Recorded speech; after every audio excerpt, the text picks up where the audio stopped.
गुरुदेव, उगादि का त्यौहार आने वाला है। उगादि एक नई शुरुआत का उत्सव मनाती है। ऐसा क्या है कि हम खुद को और समाज को बेहतर बनाने के लिए क्या नया कर सकते हैं? इस उगादि आपका क्या संदेश है? युगादि माने नया वर्ष। उगादि युग की आदि, नया संवत्स में संकल्प लो। आगे जीवन की धारा में हमें और क्या करनी है, जो नहीं करनी है, जो करनी है, इस बारे में सोचो। एक साल बीत गई, अभी बीती हुई सालों में हमने क्या हासिल किया, क्या प्राप्त किया, इस पर ध्यान दो। कुछ मनचाहे कुछ अनचाहे चीजें हुई है, और उन सब से हम क्या सीख सकते हैं और आगे क्या बढ़ सकते हैं।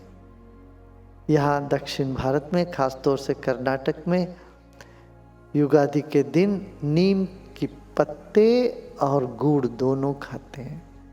ये बताते हैं जीवन में कड़वाहट भी होगी नीम की जैसे वो दवा है, और मधुर भी होगी मीठा जैसे वो तुमको जीवन में आनंद की अनुभूति के लिए, खुशी को अनुभव करने के लिए। इसलिए जीवन ऐसा मिला, दोनों स्वीकार करके चलो। अपना यही कह रहे हैं ना, कब से कहते हैं कि जो जैसा है उसे स्वीकार करो। ऐसे जीवन में ये दोनों है, कड़वाहट भी है, मधुरता भी है, दोनों स्वीकार करके आगे बढ़ो। यही संदेश युगादि के दिन दिया जाता है। देखिए, हमारे देश में हर संदेश को हम एक प्रक्रिया के रूप में, एक क्रियात्मक रूप में दिया करते थे। मिठाई सिर्फ मिठाई खाने के लिए नहीं, मिठाई जब बांटते हैं दिवाली में या दिया जलाते हैं, दिया जलाने में भी एक संदेश है, पटाखा फोड़ने में भी एक संदेश है। ऐसा ही नहीं, अर्थहीन कोई भी व्यवहार हमारे देश में पूर्वजों ने नहीं की। जो भी कदम उठाए, जो भी कर्म किया, वो अर्थगर्भित रहा, माने उसके पीछे कुछ उद्देश्य रहा। अब तुलसी का विवाह, पूरे देश में तुलसी विवाह करते हैं। सर्दी से शुरू होने से पहले, कार्तिक मास होते हैं, ये क्या तुलसी का क्या विवाह, वहाँ आंवले का पेड़ रखे तुलसी के साथ रख देते हैं। अब आंवला और तुलसी का विवाह हो गया, सुनने में बड़ा अटपटा सा लगता है, मगर इससे वैज्ञानिक सत्य है। अरे सर्दी का समय आ रहा है, अब आंवला और तुलसी का तुम लोगे, इन दोनों का जो मेल है, इन दोनों को शरीर को मजबूत रखेगी। आंवला में रोग निरोधक शक्ति है, तुलसी में बलवर्धक है, रोग निरोधक है। तो ये दोनों साथ में लेने का एक प्रक्रिया है। और सम्मान के साथ, हमारे यहाँ बीज का सम्मान बहुत किया गया। जब भी कोई पूजा होता है, अभी नवरात्र आने वाले, चैत्र नवरात्र, सबसे पहले क्या करते हैं, एक मिट्टी का कटोरा लेके आते हैं, उसमें मिट्टी भरते हैं, भर के क्या करते हैं, बीज वापन, बीज उसमें डालते हैं, और बीज अंकुर होके फूटता है, प्राण शक्ति उससे उगता है। उसके ऊपर कलश रखते हैं, उसके ऊपर नारियल रखते हैं, फिर जल रखते हैं, भगवती माँ को आराधना करते हैं उसमें। और 10 दिन की जो तुम उपवास रखते हो या प्रार्थना करते, पूजा करते, 10 दिन के बाद वो सब उग जाता है। जो भी बीज तुम बोते हो वो सब उग जाता है। फिर आखिरी दिन उसी को प्रसाद के रूप में उस घास को खाते हैं, उस बीज को सेवन करते हैं।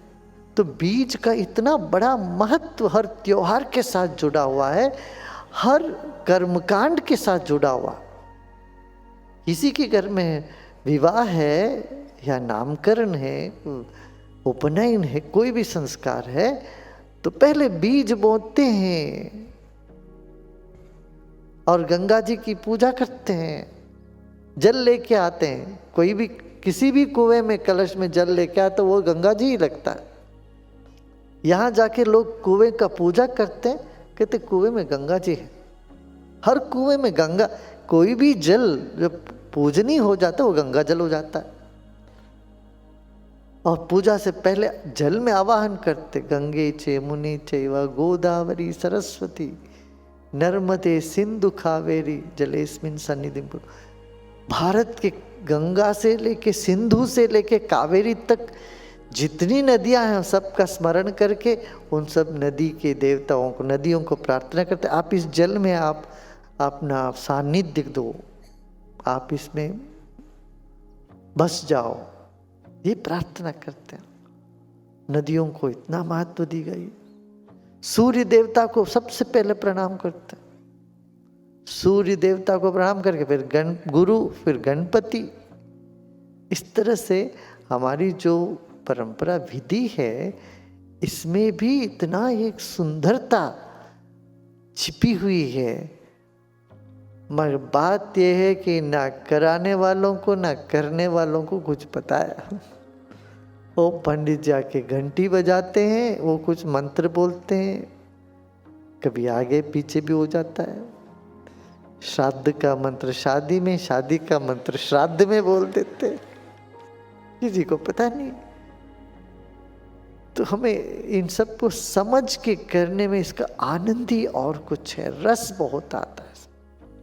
अब इतने सारे शिव मंदिर है देश भर में, रुद्राभिषेक करते हैं, बाप रे, वहाँ इतनी हड़बड़ी जल्दीबाजी, ओ इधर दही डालो, इधर दूध डालो, ये करो वो करो, भटकते रहते हैं, कुछ तो करते रहते हैं।